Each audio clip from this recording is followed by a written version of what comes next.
इस कड़ाके के ठंड में आप लगातार धरना दे रहे हैं, लेकिन आपके स्थानीय एमएलए सांसद क्या कर रहे हैं? वो लोग अपनी दुकान चला रहे हैं और क्या करेंगे। हम लोग अपना जीवन गुजारने का जो जरिया छीन गया है उसकी रक्षा के लिए पड़े हुए हैं। धरना चल रहा है बरबीघा में। कल लारा कोर्ट में डेट रखा गया था, तो वहाँ पर कुछ कागजात था जिसकी वजह से कल सुनवाई नहीं हो पाई। तो मांगा जा 12 को ही मांगा गया था, लेकिन अभी तक के तो नहीं गया है वहाँ। लेकिन आज तो एसपी साहब के साथ पूछा गया तो बोले कि हमें वहाँ भेज दिया गया। अभी लारे कोर्ट में हम हैं। धर्मेश बाबू बोले हम लोगों को पैसा मिल गया है। भोजन पदाधिकारी जिला के कर्मचारी द्वारा ये अफवाह फैलाया जाता है। हम लोग 288 किसान हैं, जिसमें से हमको नहीं लगता है कि 8 किसान भी पैसा लिए हैं। आज तो हम एक हैं, भूमि अधिग्रहण का मुआवजा देना होगा, न्यायपुर किसानों को न्याय देना होगा। निर्माणाधीन रेलखंड पर नारायणपुर के किसान करेंगे काम रोको आंदोलन। एसपी को सौंपा ज्ञापन। शेखपुरा से बरबीघा बिहार शरीफ होते हुए दनियामा पटना के नेवरा तक जाने वाले निर्माणाधीन रेलखंड पर नारायणपुर मौजा में अधिग्रहित जमीन के उचित मुआवजे को लेकर पिछले एक सप्ताह से किसान खेतों में रात दिन अनिश्चितकालीन धरना पर बैठे हुए हैं, जिसमें पुरुषों समेत बड़ी संख्या में महिला किसान भी हिस्सा ले रही है। गौरतलब हो कि प्रशासन के द्वारा 244 किसानों के 44 एकड़ जमीन अधिग्रहित किया गया है। मामला मुंगेर के लारा कोर्ट में लंबित था, जिसका फैसला 28 दिसंबर को भी बेनतीजा रहा, जिससे किसानों ने अब निर्माण कार्य को बंद करने का फैसला लेते हुए एसपी को ज्ञापन सौंपा है। मौके पर किसान रंजीत कुमार, शंकु कुमार, राजेश कुमार, दिनेश कुमार ने बताया कि जिला प्रशासन की लापरवाही की वजह से मुंगेर के लारा कोर्ट में 28 दिसंबर को कोई फैसला नहीं हो पाया।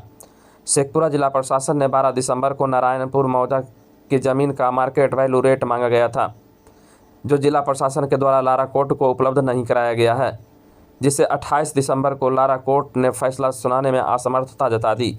जबकि 23 दिसंबर को एसपी के साथ नारायणपुर पहुंचे भू अर्जन पदाधिकारी ने बताया था कि 20 दिसंबर को ही लारा कोर्ट में रिपोर्ट भेज दिया गया है। 30 दिसंबर शनिवार को लारा कोर्ट में अगली सुनवाई है, इसलिए हम लोगों ने एसपी समेत अपर समाहर्ता, जिला भू अर्जन पदाधिकारी और अनुमंडल पदाधिकारी को ज्ञापन देकर आग्रह किया है कि शनिवार की सुनवाई से पहले किसी भी परिस्थिति में लारा कोर्ट में जमीन का मार्केट वैल्यू रेट उपलब्ध करा दिया जाए, अन्यथा नारायणपुर के किसान काम रोको आंदोलन करेंगे, जिसके लिए हमने एसपी से सहयोग की अपील की है। किसानों ने बताया कि हम लोग अपनी ज़मीन के लिए संघर्ष कर रहे हैं। इसके बावजूद जिला प्रशासन जबरन हमारे ज़मीन पर 24 घंटे जेसीबी चलाकर निर्माण कार्य कर रही है। कार्यस्थल पर पानी का फुहारा भी नहीं दिया जा रहा है, जिससे अनिश्चितकालीन धरना पर बैठे लोगों को दिन में धूल और रात में ठंड का सामना करना पड़ रहा है। कल अगर लारा कोर्ट में कोई फैसला नहीं सुनाया जाता है तो हम लोग कड़ा रुख अख्तियार करेंगे।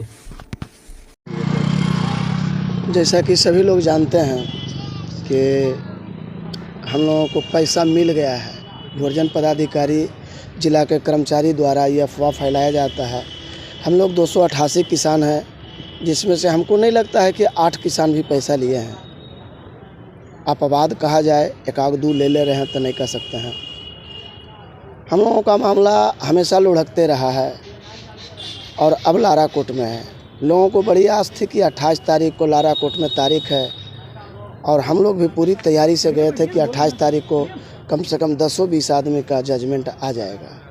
वहाँ जाने के बाद 2 बजे के बाद जज साहब के द्वारा बताया गया, जब हम लोग 2:30 बजे उनसे प्रे किए कि सर ऐसा है कि अब जितने लोगों को सुना गया है उतने में से कुछ लोगों का ही अवार्ड घोषित कर दिया जाए, ताकि एक उम्मीद की किरण हम किसानों के बीच जगे, जिसका मैं अपने जीवन को थोड़ा सा खुशी से बदल सकूं। उन्होंने कहा कि कैसे होगा, 12 को ही आपके समाहर्ता से मैं कॉपी मांगा हूं MVR और बाज़ार मूल्य का, जो अभी तक उपलब्ध नहीं कराया गया है।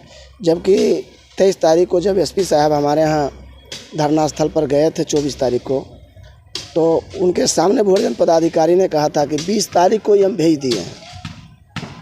अब भोजन पदाधिकारी के बातों में कितनी सच्चाई है ये तो आज एसपी साहब बात किए हैं, उसके बाद कल जब हम लारा कोर्ट जाएंगे तब मैं विश्वास होगा। इस कड़ाके के ठंड में आप लगातार धरना दे रहे हैं, लेकिन आपके स्थानीय एमएलए सांसद क्या कर रहे हैं? वो लोग अपनी दुकान चला रहे हैं और क्या करेंगे।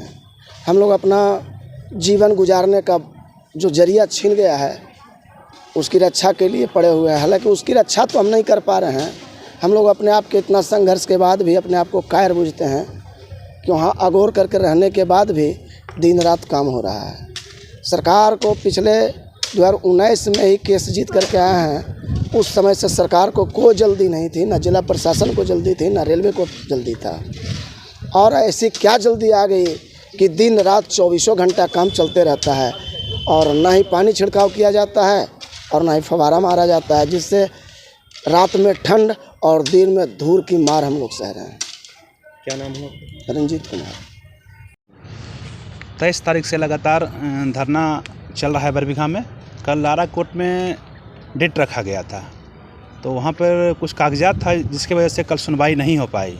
तो कल हम लोग आए और शाम में एसपी साहब से बात हुई थी, तो उन्होंने आज 2 बजे बुलाया था। तो 2 बजे मैं यहाँ पे एसपी साहब से भी मिला और एसपी साहब अभी तुरंत पदाधिकारी से बात किए और पदाधिकारी ने उन्हें बताया कि मैं अभी लारा कोर्ट में हूँ, जो भी कागजात है आज मैं जमा करने के लिए आया हूँ। तो कल एक बार फिर से लारा कोर्ट में डेट है, तो अब हम लोग को कल ही पता चल पाएगा कि आखिरकार कौन से कागजात भेजे गए हैं और कितना सही कागजात वहाँ भेजे गए हैं। तो सर बताए, सर मेरे सामने ही बात किए, वो धर्मेश जी पदाधिकारी थे, उनसे बात हुई कि इनका पेपर अभी तक वहाँ क्यों नहीं भेजा गया। उन्होंने बताया कि मैं अभी पेपर लेकर कोर्ट पहुँचा हुआ हूँ, तो कल डेट है, कल पता चल जाएगा कि पेपर में क्या इन्होंने भेजा है क्या नहीं भेजा है। क्या नाम है आपका? संतोष कुमार शंकु, बरबीघा। मांग अभी कैसे हम मान लें कि पूरा हो जाएगा? अभी तो कागजे नहीं पूरा कर रहे हैं, तो मांग कैसे पूरा होगा? अभी कागजे के लिए तो अभी बोलते हैं कि गए हुए हैं, कल नहीं देखेंगे कि दिए हैं या नहीं दिए हैं। एक अथी 12 से तो मांगा जा 12 को ही मांगा गया था, लेकिन अभी तक के तो नहीं गया है वहाँ। लेकिन आज तो एसपी साहब के साथ पूछा गया तो बोले कि हमें वहाँ भेज दिया गया। अभी लारे कोर्ट में हम हैं, धर्मेश बाबू बोले। लारा कोर्ट में पहुँचा हुआ? जी हाँ। संभावना है आपकी कोई मांग पूरा? अब देखिए, संभावना तो लग रहा है कि मांग पूरा होना चाहिए। मांग जायज़े है, नाजायज़ थोड़ा मांग रहे हैं हम लोग। नहीं रहेगा तो आपको कंटिन्यू धरना जारी रहेगा। क्या नाम हुआ आपका? हमारा नाम राजेश कुमार उर्फ भोला प्रसाद है।